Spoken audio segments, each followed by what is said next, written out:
नमस्कार। मैं आप सभी का अपने एस्ट्रो चैनल ज्योतिष की पाठशाला में आपका एस्ट्रो फ्रेंड कश्मीर गुप्ता स्वागत करता हूँ। मित्रों, अभी तक हमने मेष लग्न से लेकर धनु लग्न तक सभी 12 भावों में सूर्य के फल का अध्ययन किया। अब हम मकर लग्न में 12 भावों में सूर्य का फल का अध्ययन करेंगे। मित्रों, 10 नंबर मकर राशि होती है। अगर ये 10 नंबर में इसमें बैठता है तो ये मकर लग्न कहलाता है। मकर लग्न में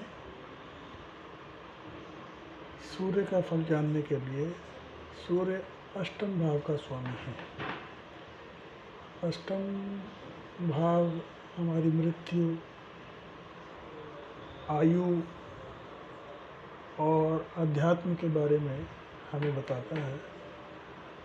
और इस लग्न के कारक जो होते हैं शुक्र, बुध और शनि जो कारक होते हैं, और सूर्य जो है अष्टम भाव में होने के कारण इस लग्न में कारक नहीं होता है। दूसरा मित्रों, अगर ज्योतिषाचार्य के रूल के हिसाब से अगर अष्टम भाव का स्वामी किसी भी भाव में बैठता है तो वो उस भाव के प्रभाव को कम कर देता है। अब अगर अष्टम का जो है भाव का स्वामी सूर्य लग्न में बैठेगा, ये शनि इसके मकर के शनि स्वामी होते हैं। शनि और सूर्य पिता और पुत्र हैं।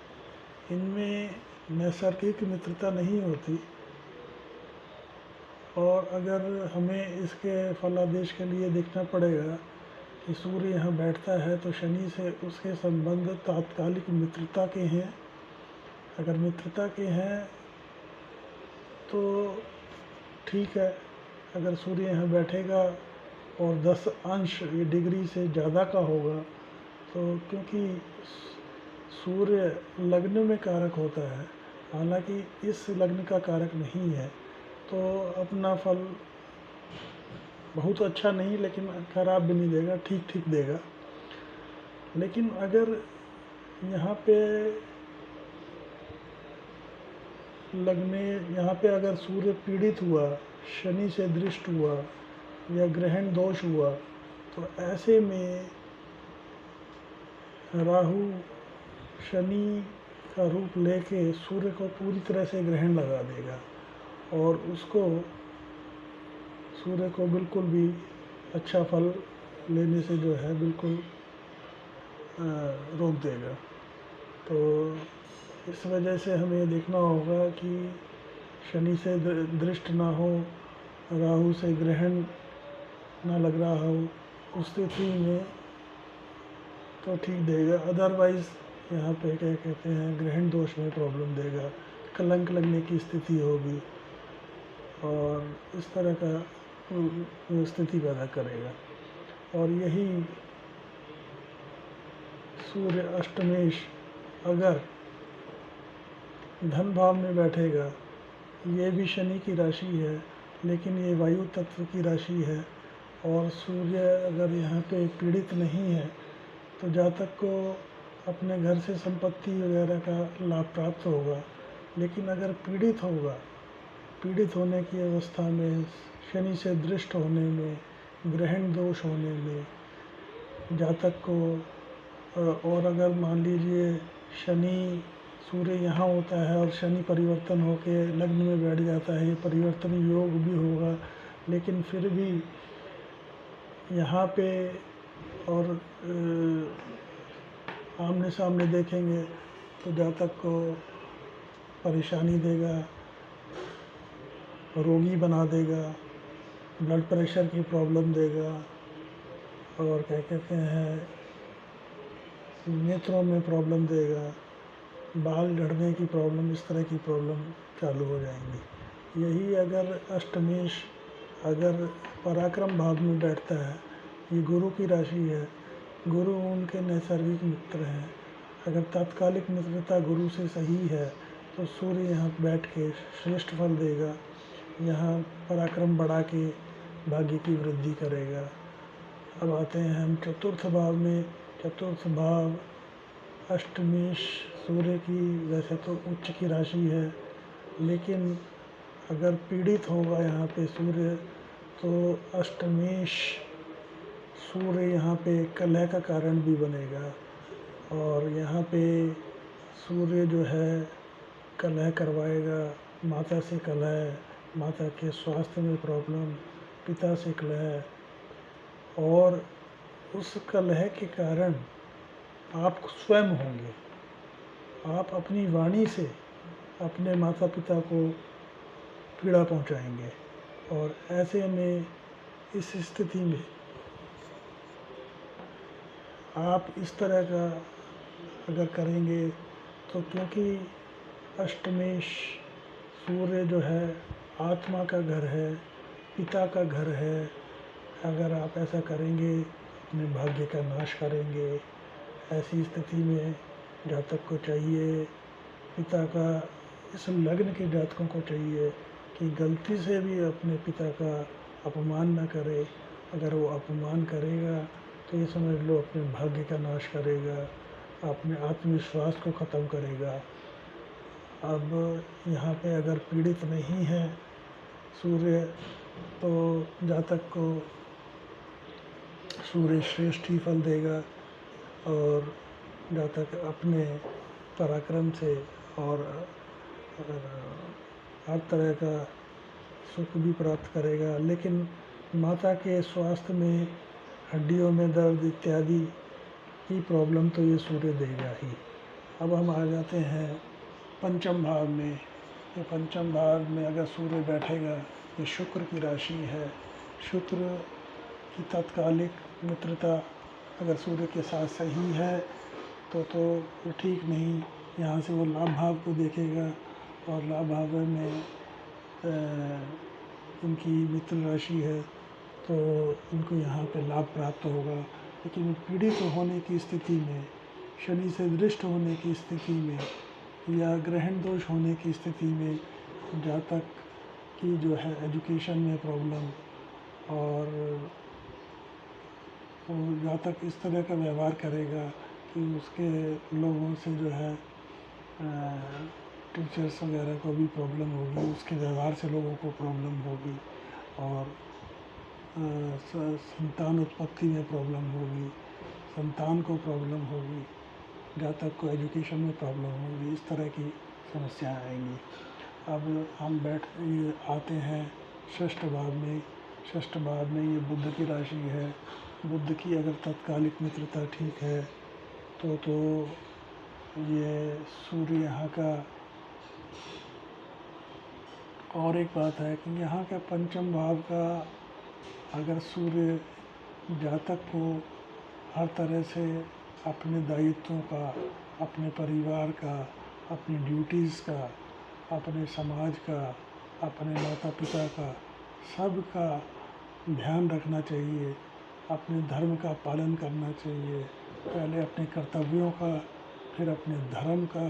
जितना वो धर्म के साथ जुड़ेगा उतना ही उसके भाग्य का उसका साथ मिलेगा, क्योंकि यहाँ से सूर्य का जो है चार का वो फर्क पड़े, 1 2 3 4 का वो अंतर आता है। इसलिए इस जातक को चाहिए कि हर तरह से धर्म का पालन करे, अपने कर्तव्यों का पालन करे, जिससे उसका लाभ और भाग्य दोनों में इम्प्रूवमेंट होगी। अब आते हैं षष्ठ भाव में। यहाँ पे ये बुध की राशि है, वायु तत्व प्रधान राशि है। अग्नि तत्व का जब यहाँ पे सूर्य बैठेगा तो अगर पीड़ित नहीं होगा तो श्रेष्ठ फल देगा, और अगर ये पीड़ित होगा तो जातक को रोग, ऋण और कोर्ट केस वगैरह में इनमें उलझा देगा और तरह तरह की समस्याएं देगा। अब आ जाते हैं हम सप्तम भाव में। सप्तम भाव में अष्टमेश सूर्य अगर सप्तम भाव में बैठते हैं, ये जल तत्व की राशि है 4 नंबर। चंद्रमा से अगर तत्कालिक मित्रता उनकी अच्छी है तो दाम्पत्य ठीक ही रहेगा। पीड़ित होने की अवस्था में, शनि से दृष्ट होने पे, राहु से ग्रहण दोष होने पे ऐसे जातक को उसकी पत्नी को या पति को ब्लड प्रेशर की प्रॉब्लम, तरह तरह रोगों की प्रॉब्लम, इस तरह की समस्या होने लगेंगी और आपस में पति पत्नी में मतभेद वाली स्थिति पैदा होगी। अब यहाँ पे बैठा सूर्य तो विपरीत राजयोग बनाएगा और अगर किसी तरह से ये पीड़ित नहीं है तो जातक को धन संपत्ति, पैतृक संपत्ति, हर तरह का लाभ मिलेगा। अगर पीड़ित होगा सूर्य यहाँ पे राहु से दृष्ट होगा या शनि से दृष्ट होगा तो ऐसे जातक को ब्लड प्रेशर की प्रॉब्लम, बाल झड़ने की प्रॉब्लम, आँखों में प्रॉब्लम, हड्डियों की प्रॉब्लम और इस तरह की प्रॉब्लम होगी। अगर पीड़ित नहीं है तो आयु के लिए श्रेष्ठ है, क्योंकि इस अपने घर में है और यहाँ पे सूर्य कारक भी है, तो इसलिए आयु में कोई दिक्कत नहीं है। लेकिन जातक को बीमारी वगैरह इस तरह की स्थिति बहुत फेस करनी पड़ेगी। अब आते हैं नवम भाव में, भाग्य स्थान पे अगर सूर्य बैठेगा तो पृथ्वी तत्व की राशि है। बुध से इनकी जो है अगर या तो यहाँ होगा या यहाँ होगा या यहाँ होगा तो ऐसी स्थिति में परिवर्तन योग बन जाएगा और सूर्य यहाँ पे अपने पराक्रम भाव को देख के श्रेष्ठ फल देगा और जातक को धार्मिकता में धार्मिक बना देगा। और जितना ये जातक धर्म कर्म से जुड़े रहेंगे उतना ही इनका जो है भाग्य मजबूत होगा। अपनी आय को अगर ये धर्म में खर्च करेंगे तो इससे भाग्य मजबूत होगा। अब आ जाते हैं हम सप्तम भाव में, ये कर्म का भाव है।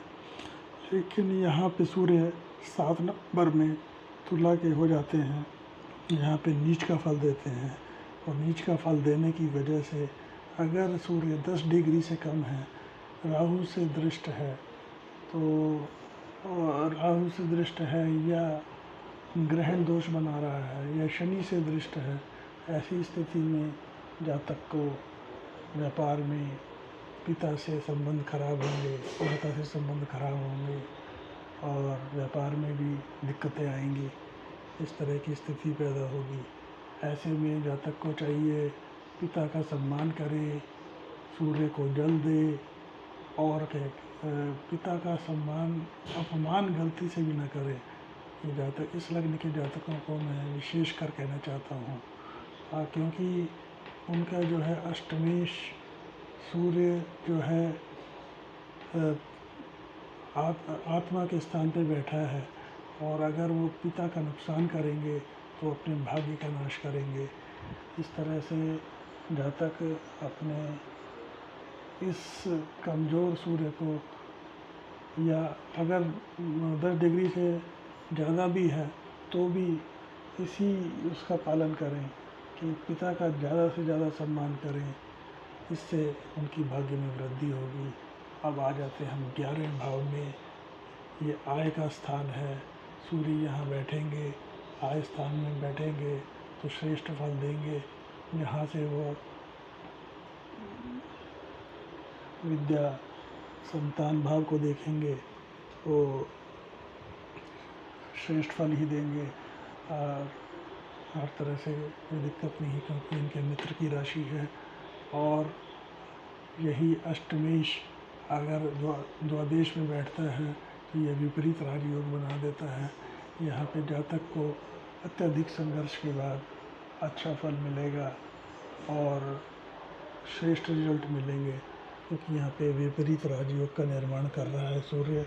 लेकिन पीड़ित होने की अवस्था में ये संघर्ष को अत्यधिक कर देगा और अत्यधिक होने के साथ साथ राजयोग का इनको फल तो मिलेगा लेकिन संघर्ष बहुत चरम सीमा तक बढ़ा देगा। तो मित्रों, आज हमने मकर लग्न में 12 भावों में सूर्य का फल का अध्ययन किया और अब हम अगली वीडियो में कुंभ लग्न में 12 भावों में सूर्य का फल का अध्ययन करेंगे। तब तक के लिए नमस्कार।